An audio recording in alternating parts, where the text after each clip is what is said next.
이 시간에 우리 같이 시편 1편 1절로 3절 말씀까지 읽었습니다.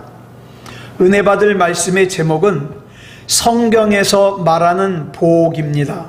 성경에서 말하는 보복. 우리가 신앙생활하다 보면 참 이 복, 축복 이런 말을 많이 사용합니다. 그런데 많은 사람들이 이 복과 축복을 구분하지 못해요. 혼동해요. 그런데 이 성경은요, 이 복과 축복의 의미를 분명하게 구별하고 있습니다. 창세기 1장 27절로 28절을 보면 하나님께서 사람을 창조하시고 제일 먼저 복을 주셨습니다. 같이 읽어볼까요? 시작. 하나님이 자기 형상 곧 하나님의 형상대로 사람을 창조하시되 남자와 여자를 창조하시고 하나님이 그들에게 복을 주시며. 그래서 우리가 하나님 복 주시옵소서 복 주시옵소서 기도하는 거 전혀 이상하지 않아요. 문제 없어요. 그런데 문제는 하나님보다 이 하나님의 복 자체를 내 인생의 목적으로 삼는 거예요. 이건 문제가 있어요. 이렇게 하나님의 복 자체를 목적으로 삼는 것을 흔히 뭐라 그래요? 기복주의라 그래요. 기복주의.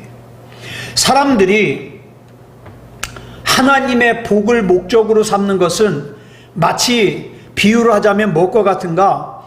카센터에 가서 차를 정비받는 게 좋아가지고 그 목적 때문에 차를 사는 것과 같은 거예요. 얼마나 어리석어요. 여러분, 카센터에 가서 차를 정비받는 것은요, 차를 최적의 상태로 유지해서 타고 다니려고 가는 거잖아요. 우리가 하나님의 복을 사모해야 되는 이유는 그 하나님의 복 자체가 나의 삶의 목적이기 때문이 아니라 그 하나님께서 주시는 하나님의 복 안에서만 내가 그리스도인다운 그리스도인으로 살 수 있으니까, 하나님의 자녀다운 하나님의 자녀로 살 수 있으니까, 그래서 우리가 하나님의 복을 구하는 거예요. 반면에 우리가 흔히 축복이라고 그러는 거 있죠. 축복. 이 축복을 한자에서 축자가 뭐냐면 빈다는 뜻이에요. 빈다. 그러니까 축복은 뭐예요? 복을 빈다는 거예요. 복을 빈다. 복을 구한다. 그러니까 이 축복이라는 말은 사람과 사람 사이에서만 사용해야 돼요. 사람이 사람에게 축복할 때, 그렇죠? 그 사람의 복을 비는 거예요. 사람과 사람 사이에만 사용하는 단어예요. 만약 하나님께 기도하면서 하나님 나를 축복해 주시옵소서, 그러면 이상해져요. 왜? 하나님 나를 축복해 주소서는 무슨 뜻이에요? 하나님 나에게 복을 빌어 주소서예요. 그러면 하나님은 나에게 복을 주시는 분이지 복을 빌어 주시는 분이 아니에요. 만약에 내가 하나님 앞에 복을 빌어달라 그러면은 무슨 뜻이 돼요? 하나님보다 더 높은 누군가가 있는데 그분이 나에게 복을 줄 수 있도록 하나님이 복을 빌어달라는 거예요. 말이 돼요, 안 돼요? 안 돼요. 네. 그럼에도 불구하고 저도 오랜 신앙생활의 습관상 뭐라 그래요? 하나님 나를 축복해 주소서. 찬양에도 있잖아요. 축복하소서. 축복하소서. 엄밀하게 따지면 잘못된 가사예요. 복을 주소서예요. 복을 주소서. 이런 기도의 표현은 분명히 잘못된 표현이에요. 창세기 12장 1절로 3절을 보면 하나님께서 아브라함을 부르시는 내용이 나오죠. 하란에서 살고 있는 아브라함을 부르십니다. 우리 같이 읽어볼까요? 시작. 여호와께서 아브라함에게 이르시되 너는 너의 고향과 친척과 아버지의 집을 떠나 내가 내게 보여줄 땅으로 가라. 내가 너로 큰 민족을 이루고 내게 복을 주어 내 이름을 창대하게 하리니 너는 복이 될지라. 너를 축복하는 자에게는 내가 복을 내리고 너를 저주하는 자에게는 내가 저주하리니 땅의 모든 족속이 너로 말미암아 복을 얻을 것이라 하신지라. 여기 보면 하나님께서 복과 축복을 정확하게 구분하여 말씀하고 계세요. 너를 축복하는 자에게는 내가 복을 내리고, 그죠? 하나님께서 주체가 돼가지고 복을 주실 때는 뭐라 그래요? 복이라 그래요. 그런데 인간이 주체가 돼가지고 복을 구하는 건 뭐라 그래요? 축복이라 그래요. 축복. 그러므로 우리가 하나님 앞에 복을 구하는 기도를 드릴 때는 정확한 표현이 뭐예요? 축복해 주시옵소서가 아니에요. 예? 복을 내려 주시옵소서요. 복을 내려 주시옵소서. 자, 그러면 우리나라 사람들은 자고로 복을 참 좋아해요. 그죠? 그래가지고 옛날에 보면 뭐 숟가락에도 복이라고 쓰고 밥그릇에도 복이라고 쓰는데, 자, 그러면 성경에서 말하는 복이 도대체 뭐냐? 우리가 이걸 좀 살펴보려고 그래요. 첫 번째로 성경에서 말하는 복은 문자적으로 창대해지는 거, 번영하는 거를 말해요. 하나님께서 창세기 12장 2절을 통해서 아브라함에게 뭐라고 약속을 해주셔요? 같이 다시 한번 읽어볼까요? 시작. 내가 너로 큰 민족을 이루고 내게 복을 주어 내 이름을 창대하게 하리니 너는 복이 될지라. 여기서 복을 주다라는 의미의 히브리어가 뭐냐? 바라크예요. 바라크. 자, 그러니까 큰 민족을 이루는 거, 이름이 창대해지는 거, 바라크, 이게 복이에요. 복. 예. 그러니까 여러분, 저와 여러분도 복을 받아야 되지만 누구보다도 저와 여러분의 자녀 누가 축복해 줄 수 있어요? 부모인 저와 여러분이에요. 하나님, 우리 아들이, 우리 딸이 하나님께 복을 받게 해 주시옵소서. 하나님 안에서 영적으로 큰 민족을 이루게 하시고 살아가는 동안에 하나님의 은혜로 창대하게 해 주시옵소서. 기도해야죠. 여러분, 역사적으로 보면은요, 하나님을 믿는 민족은요, 경제적으로든 문화적으로든 사상적으로든 어쨌든 창대해졌어요. 창대해졌어. 초대교회 성도들에 의해서 복음이 로마 제국에 전달돼 가지고 로마 제국이 어떻게 됐어요? 창대해졌어요. 마틴 루터에 의해서 독일에서 종교개혁이 일어난 후에 독일 민족이 어떻게 됐어요? 창대하게 됐어요. 여러분, 영국 사람이 원래 앵글로색슨족이잖아요. 이 앵글로색슨족은요, 굉장한 야만인들이에요. 근데 그 야만인 속에 복음이 들어가니까 영국이라는 나라가 됐는데, 이 영국이 어떤 나라가 됐어요? 해가 지지 않는 나라, 또 신사의 나라, 이렇게 일컬어지는 번영과 창대함이 있었습니다. 그 다음에 복음을 지키기 위해서 영국에서 배를 타고 아메리카 대륙으로 이주한 청교도들이 미국이라는 나라를 세웠죠. 그런데 이 미국이 창대해져요. 여러분, 이 미국의 별명이 뭐예요? 국제 경찰이에요. 세계적인 경찰이에요. 예?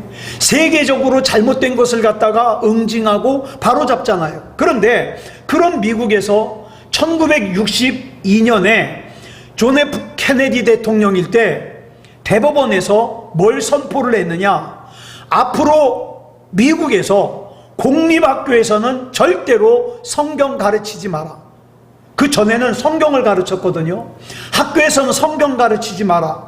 학교에서 주기도문 외우지 마라. 학교에서 십계명 가르치지 마라. 이렇게 선포를 했어요. 근데 그 뒤로 미국이 약해지기 시작해요. 예전 같으면요, 저렇게 러시아가 우크라이나를 쳐들어가고 그러잖아요. 그러면 당장에 어떻게 합니까? 미국이 예전 같으면 군대를 움직였어요. 근데 여러분, 지금 미국이요, 얼마나 경제적으로 어려워졌는지 군대를 움직일 힘이 없어요. 그러니까 어떻게 합니까? 무기만 대주는 거예요. 무기만. 무기 대주는 것도요, 굉장히 힘들어요. 여러분, 이렇게 믿음과 그 다음에 창대하게 되는 것은요, 관계가 있어요.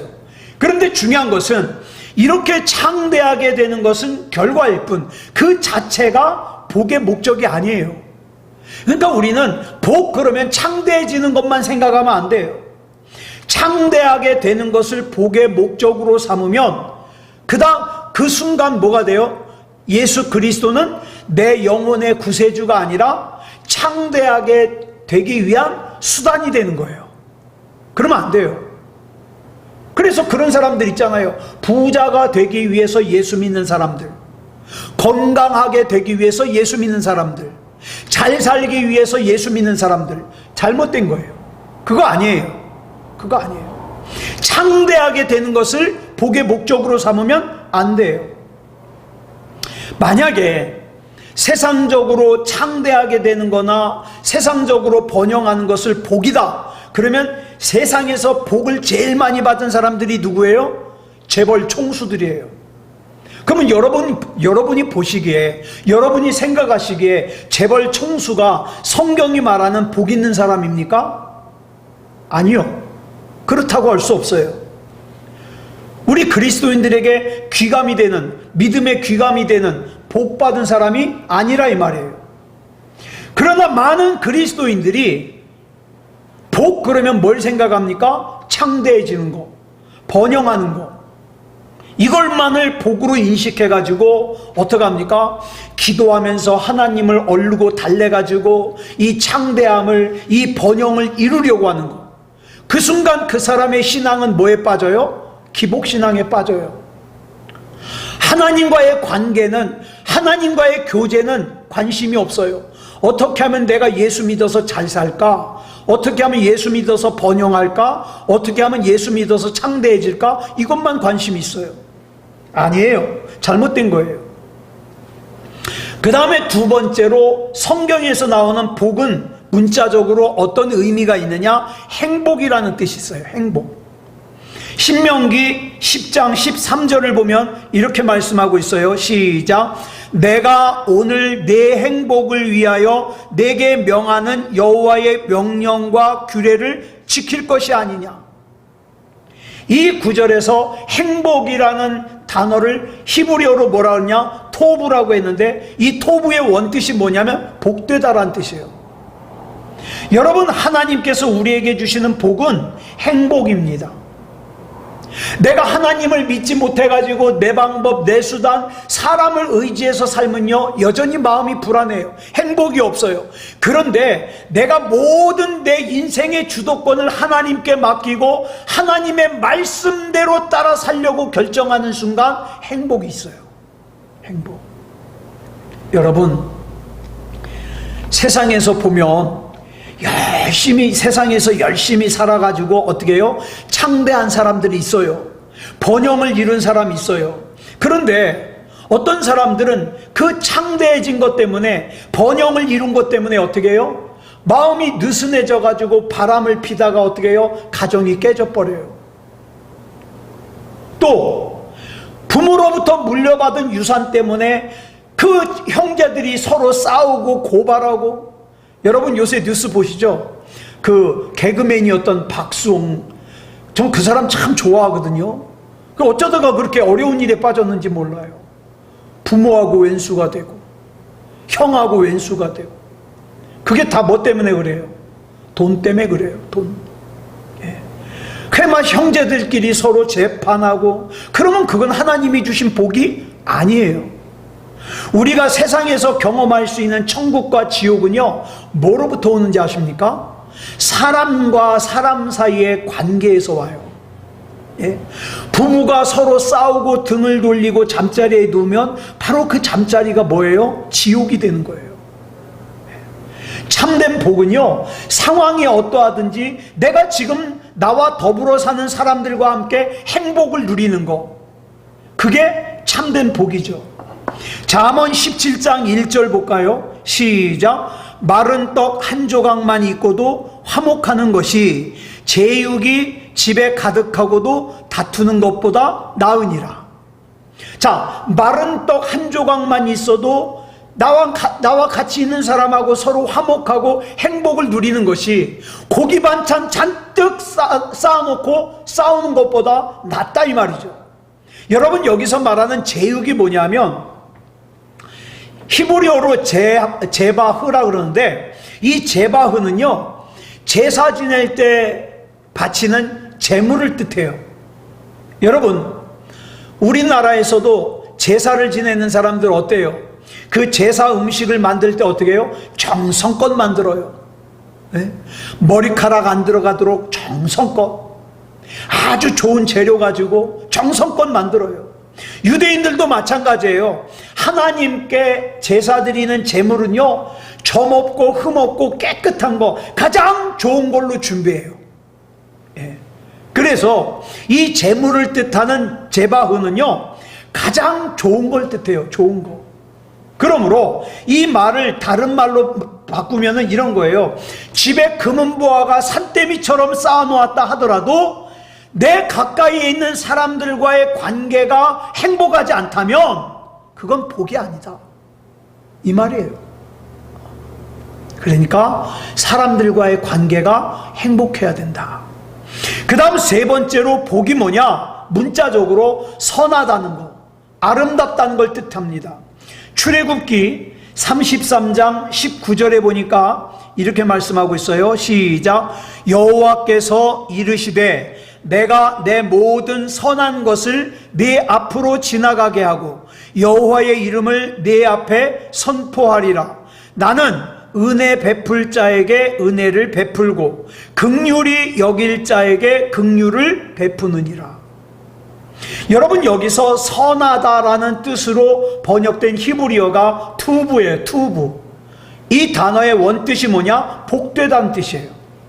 근데 이 똑같은 단어 투브가 호세아서 10장 11절에서는 아름답다는 의미로 해석이 됐어요. 아름답다. 예.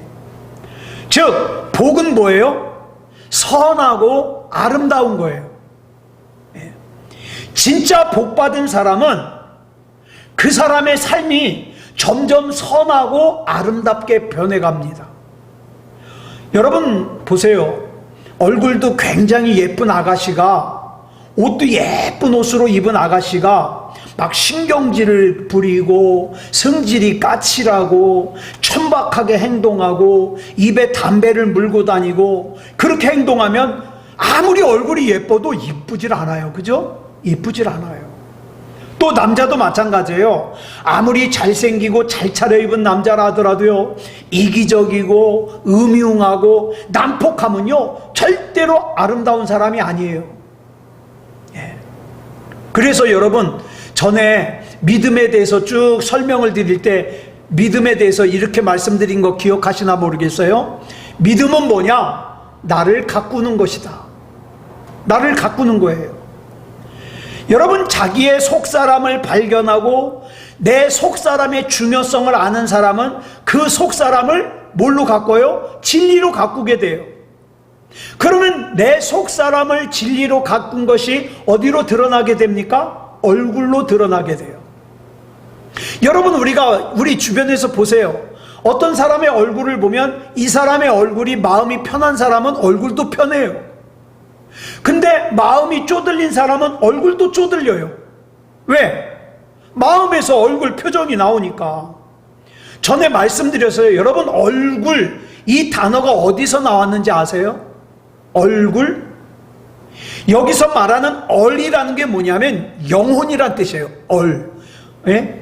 뭐 조상의 얼 그러잖아요. 이 영혼이라는 뜻이에요. 그 다음에 굴은 뭐냐면 꼴에서 나온 거예요. 꼴. 꼴이 뭐예요? 모양. 그게 여러분, 우리말에 좀 쌍스러운 말인데, 꼴값하네라는 말 있잖아요. 꼴값하네. 사실은 좋은 말이에요. 예? 자기 모양값 하는 거예요. 꼴값. 그죠?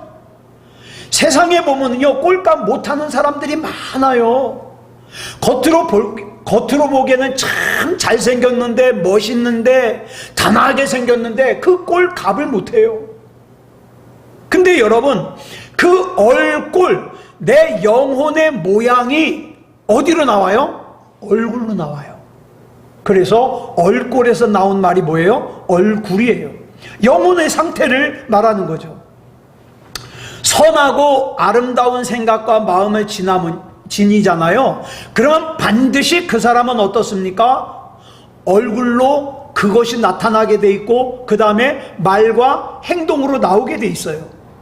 그러니까 여러분 자꾸 내 삶에 쓴뿌리가 나지 않았는가 돌아봐야 되는 이유는 나는 지금 하나님의 복을 받은 사람답게 선하게 살고 있는가, 아름답게 살고 있는가, 변화되고 있는가, 우리 자꾸 돌아봐야 돼요.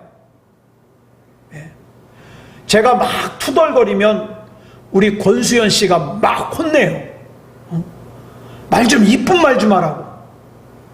그 혼나고 나면 속으로 맞아. 그렇게 깨갱하죠. 여러분, 자꾸 이쁜 말을 해야 되는 게 왜 그래요? 내 속에 이쁜 마음, 이쁜 영혼을 가져야 어때요? 이쁜 말이 나오죠. 이쁜 표정이 나오죠. 그러니까 내가 지금 변화되고 있는가 이거를 확인할 수 있는 방법이 좀 있어요. 간단한 방법이에요. 뭐냐? 내 주위에 선하고 아름다운 생각을 가진 사람들이 있는가를 살펴보는 거예요. 사람은 끼리끼리 모인다 그러잖아요. 만약 내 주위에 추한 생각을 하는 사람, 추한 마음을 가진 사람이 많다면 나 또한 추한 사람일 가능성이 커요. 내 주변에 탐욕스러운 사람들, 세상의 재미, 세상의 쾌락만 구하는 사람들이 많다면 나 역시도 그런 사람일 가능성이 커요. 만약에 내 주위에 음란한 생각과 음란한 마음을 가진 사람들이 많으면 나 역시 그런 사람일 가능성이 커요. 근데 내 주변에 영적인 거 생각하고 하나님과의 관계를 생각하고 어떻게 하면 하나님 앞에 바로 살 것인가 이걸 생각하는 사람들이 많다면 나 역시 그런 사람일 가능성이 커요. 그래서 우리는 내게 주어진 시간들을 내가 지금 선하게 아름답게 사용하고 있는가 점검할 필요가 있어요. 여러분, 생명이 뭡니까? 생명. 우리는 자꾸 생명이라는 걸 막연하게 생각해요? 아니요. 이 생명은요, 내가 지금 흘려보내고 있는 이 1분 1초가 생명이에요. 여러분, 지금 저와 여러분에게는 앞으로 시간이 얼마나 남아있는지 아무도 장담 못해요. 저는 요새 와가지고 그걸 더 느낍니다. 나에게 앞으로 시간이 1년이 남았을지 5년이 남았을지 10년이 남았을지 20년이 남았을지 30년이 남았을지 몰라요. 하지만 분명한 거 한 가지 있어요. 나는 지금 내 남은 생명을 깎아먹으면서 살고 있는 거예요. 깎아먹으면서. 그 1분 1초가 모여가지고 어떻게 해요? 내 인생이 되는 거예요.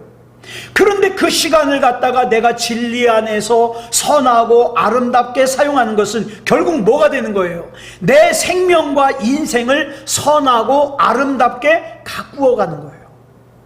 그러니까 여러분, 가능하면 내 속에 악한 생각이 들어오는 걸 예수 이름으로 거부하시기 바랍니다. 다른 사람 미워하는 생각이 들어오는 거 거부하시기 바랍니다. 탐욕스러운 생각이 들어오는 거 거부하시기 바랍니다. 음란한 생각이 들어오는 것도 거부하시기 바랍니다. 세상과 짝하여 사는 것도 거부하시기 바랍니다.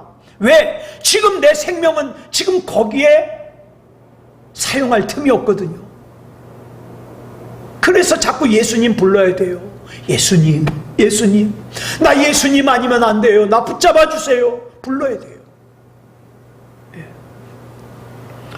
오늘 하루 사는 동안에 내가 무엇을 위해서 나의 시간을 썼는지를 확인하는 것은 내 인생을 점검하는 아주 중요한 거예요. 아주 중요한 거. 또한 내 주위 사람들 가운데 중요한 거 한 가지 있어요. 나 때문에 내 옆에 있는 사람들이 조금이라도 좋은 쪽으로 영향을 받고 좋은 쪽으로 변화되는 그런 삶을 살고 있는가 점검해야 돼요. 나 때문에 내 옆에 있는 사람이 지금 같이 죄를 짓고 있는가? 그러면 안 돼요. 나 때문에 내 옆에 있는 사람이 하나님을 한 번이라도 더 부르는가? 예수님을 한 번이라도 더 부르는가? 선하고 아름다운 삶을 살아가는가? 우리가 자꾸 점검해야 돼요. 그래서 내가 하나님 앞에서 바르고 선한 삶을 살면 내가 아무 말도 하지 않아도 내 주위 사람들이 영향을 받게 돼 있습니다. 왜냐하면 성령님께서 나를 통해서 역사하시기 때문이에요. 그 다음에 네 번째로 복이 뭐냐? 문자적으로 바른 길, 그걸 한자로 뭐라 그래요? 정도라 그러죠. 바른 길을 가는 것이 복이에요. 잠언 23장 19절 말씀 보겠습니다. 시작. 내 아들아, 너는 듣고 지혜를 얻어 내 마음을 바른 길로 인도할지니라. 여기서 바른 길이 히브리어로 테레크인데 이거 역시 복이라는 의미로 관련이 있어요. 복이라는 의미와. 여러분, 복이 뭡니까? 매사에 바른 길 가는 거예요.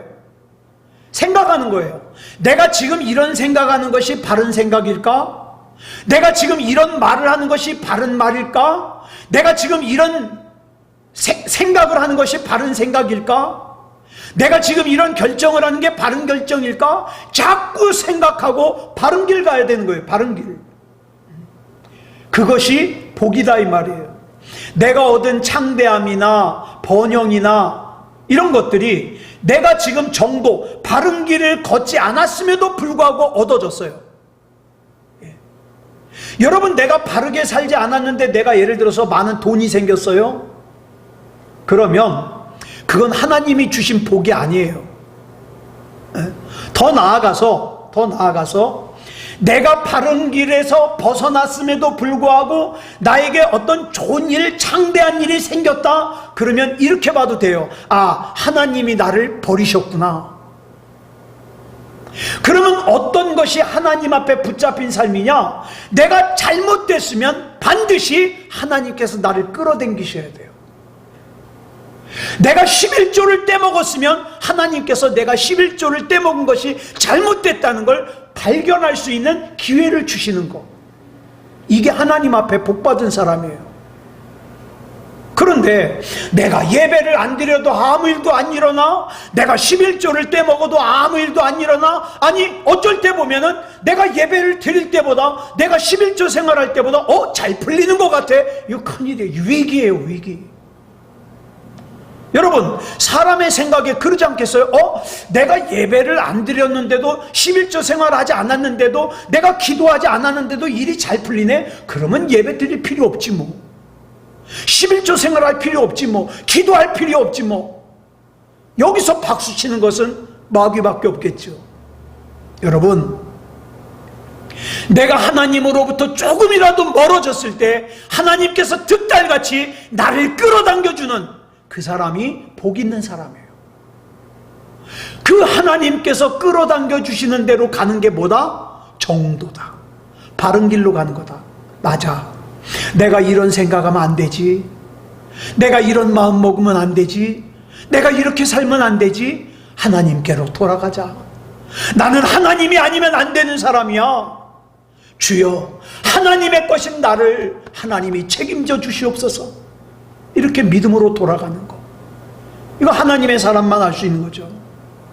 많은 사람들이 말하기를 나도 세상에서 바르게 살고 싶은데, 나도 세상에서 말씀대로 살고 싶은데, 그런데 세상이 죄악이 가득해서 내가 이런 세상을 살려면 나도 어쩔 수 없이 죄를 지어야 된다고, 나도 어쩔 수 없이 예배를 드릴 수 없고, 나도 어쩔 수 없이 타락해야 된다고 이렇게 말하는 사람들이 있어요. 그러나 그건 핑계일 뿐이에요. 왜? 내가 하나님보다 세상을 더 원하고 목적으로 삼기 때문에 핑계대는 거예요.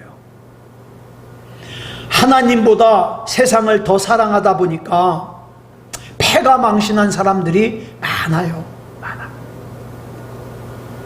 그래서 내가 하나님보다 세상을 더 사랑할 때 하나님께서 득달같이 나를 끌어당겨서 너 그렇게 살면 안 돼, 이걸 깨닫게 해주시는 사람은 정말 하나님 앞에 복받은 사람이죠.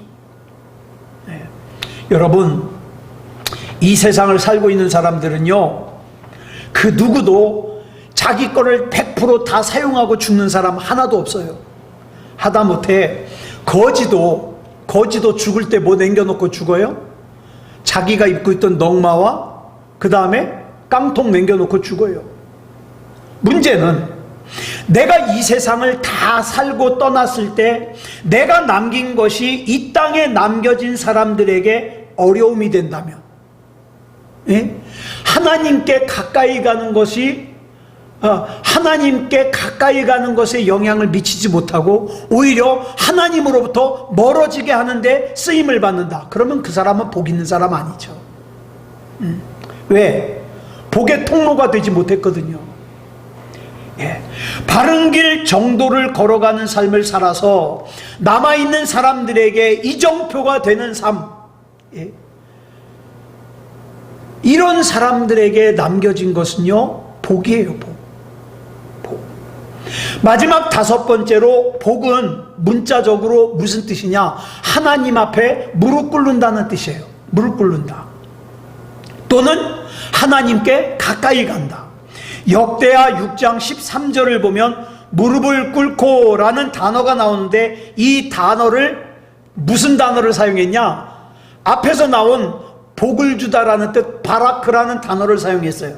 그러니까 복을 주다와 무릎을 꿇고를 같은 단어를 사용한 거예요. 예. 따라서 매 순간 하나님 앞에 무릎을 꿇고 하나님께 더 가까이 나아가는 것이 복이라는 뜻이에요. 복. 내가 세상에서 하는 일이 너무 잘 풀려. 내가 예배 안 드려도, 내가 기도 안 해도 너무 잘 풀려. 돈도 잘 벌어, 몸도 건강해, 애들도 잘 살아. 그러면 어떻게 해요? 그 사람 하나님 안 찾죠. 그러다 보니까 내가 하나님께 가까이 나아갈 여유도 없고 하나님 앞에 무릎을 꿇을 시간도 없다면 그 절대 하나님의 복이 아니에요. 오히려 마귀의 미끼일 가능성이 커요. 그래, 네가 원하는 거 내가 그거 조금씩 줄게. 너 절대 예배 나가지 마, 기도하지 마, 세상과 짝하여 살아. 이건 마귀의 미끼일 가능성이 커요. 반대로 내가 세상에 하는 일이 때로는 너무 어려워서, 너무 안 풀려서 내가 하나님께 가까이 나가지 못한다. 이것도 또한 복이 아니에요. 진짜로 하나님의 복을 받은 사람이라면 내가 일이 잘 풀리든 내가 일이 잘 안 풀리든 시간이 갈수록 내가 느껴지기에도 나는 참 주님과 가까워져. 아주 조금이라도 주님과 더 가까워져. 이걸 느끼는 사람이 복 있는 사람이에요. 이걸 느끼는 사람이. 여러분, 그런 말 있죠. 몸이 멀어지면 마음도 멀어진다. 세상 일 때문에 하나님과 점점 멀어지는 사람이 있어요. 예배를 갖다가 하나씩 빼먹어. 예. 하여튼 예전에는 예배를 참 잘 드렸는데 하나씩 빼먹어. 그러다 나중에는 주일 예배도 빼먹어. 예. 그러면 당연히 그 마음속에서 하나님이 멀어질 수밖에 없죠.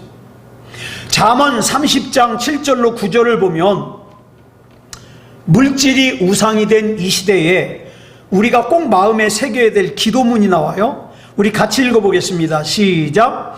내가 두 가지 일을 주께 구하였사오니 내가 죽기 전에 내게 거절하지 마시옵소서.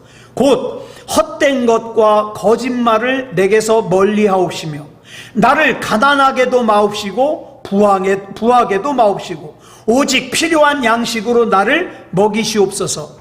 혹 내가 배불러서 하나님을 모른다, 여호와가 누구냐 할까 하오며 혹 내가 가난하여 도둑질하고 내 하나님의 이름을 욕되게 할까 두려워함이니이다. 여기 보면 기도 제목이 두 가지가 나와요. 하나는 하나님 진실하게 살게 해주시옵소서. 또 다른 하나는 참된 신앙을 위해서 꼭 필요한 만큼만 주시옵소서. 이거예요. 꼭 필요한 만큼만. 여러분, 오늘날 많은 사람들이 기도할 때 많이 사용하는 것이 뭐예요? 하나님이여 30배, 60배, 100배로 주시옵소서. 이거 좋아해요. 근데 오늘 지금 같이 읽은 잠언 30장 7절로 9절에 보니까 하나님, 내게 너무 많이 주시면 내가 너무 나태해져가지고 나 하나님 모른다고 할까봐 겁이 납니다. 나 필요한 만큼만 주시옵소서. 또 내가 너무 부족하면, 가난하면 도둑질할까봐, 또 예수 믿는 사람이 왜 이렇게 지질이 궁상으로 사냐고 하나님의 영광 가질까봐 나 두렵습니다. 그러니까 너무 많이도 말고 너무 부족하게도 말고 딱 필요한 만큼만 주시옵소서, 이렇게 기도하는 거예요.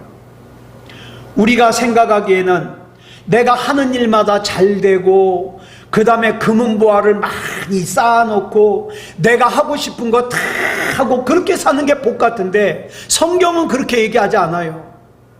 자, 보세요. 성경이 말하는 복, 다시 한번 정리해 드릴게요. 행복해야 돼요. 예. 여러분 지금 행복하십니까? 행복해야 돼요. 삶이 선하고 아름다워야 돼요. 예. 바른 길을 걸어가야 돼요. 하나님 앞에 무릎을 꿇어야 돼요. 네. 그런 과정 속에서 꼭 필요한 것만을 받는 거, 이게 복이에요. 에베소서 5장 16절을 보면 세월을 아끼라 라는 말씀이 나와요. 세월을 아끼라. 무슨 뜻인 것 같아요? 많은 사람들이 이 말씀을 오해를 해요. 세월을 아껴라, 그러니까 시간을 아껴가지고 쉬지 않고 일해라, 이런 뜻으로 알아요. 세월, 시간 낭비하지 말아라, 그런 뜻이 아니에요. 여기서 아끼라라고 번역된 헬라어가 엑사고라조예요. 엑사고라조. 이건 뭐냐면 건져 올린다는 뜻이에요. 건져 올린다. 네. 여러분, 물속에 아무리 물고기가 많아도 건져 올려야 될 거죠. 건져 올려야. 예. 여러분, 인생을 내가 아무리 80년을 살고 90년을 살아도 진리로 건져 올린 시간만 내 거예요. 진리로 건져 올린 시간만. 따라서 에베소서 5장 16절에서는 하나님의 복을 뭐라고 설명하고 있느냐? 건져 올린 인생이 복이에요. 건져 올린 인생.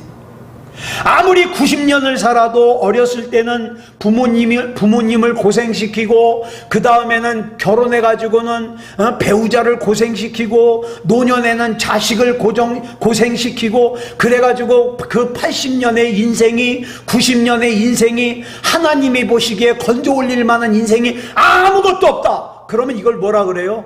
헛된 인생이라 그래요. 헛된 인생.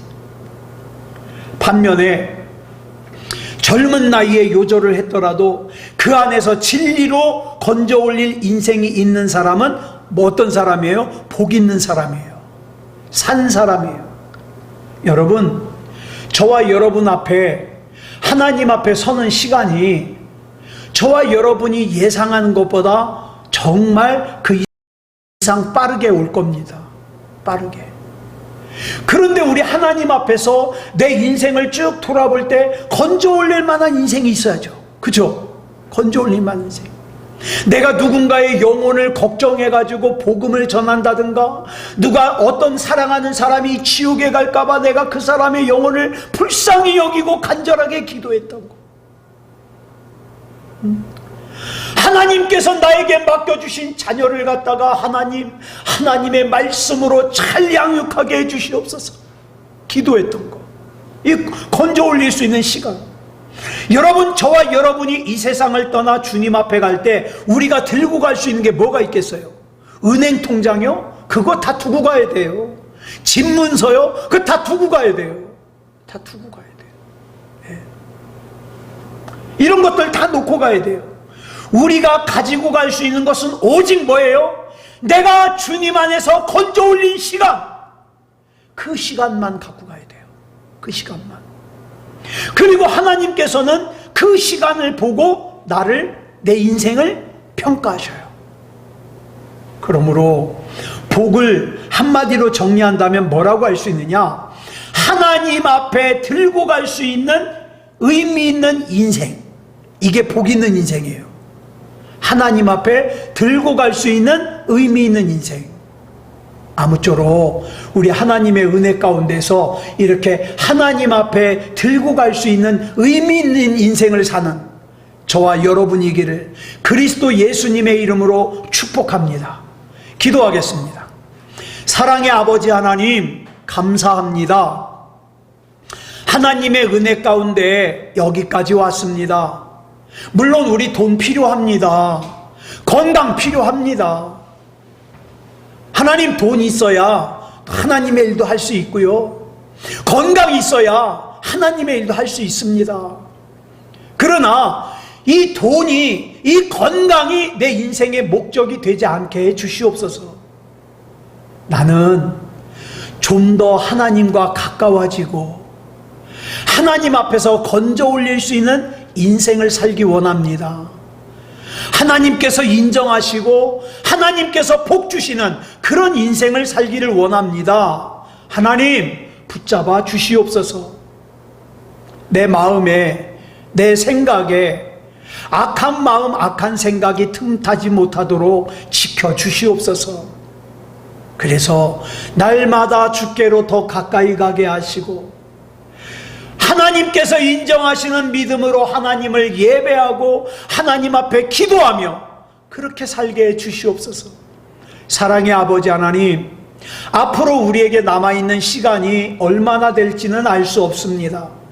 이 시간들 헛되지 않도록 붙잡아 주시고 악한 마귀에게 속지 말게 하시고 하나님 앞에 건져 올릴 것이 많은 그런 시간들이 되게 하여 주시옵소서. 우리 하나님께서 책임져 주실 줄 믿사오며 그리스도 예수님의 이름으로 간절히 기도드렸사옵나이다. 아멘.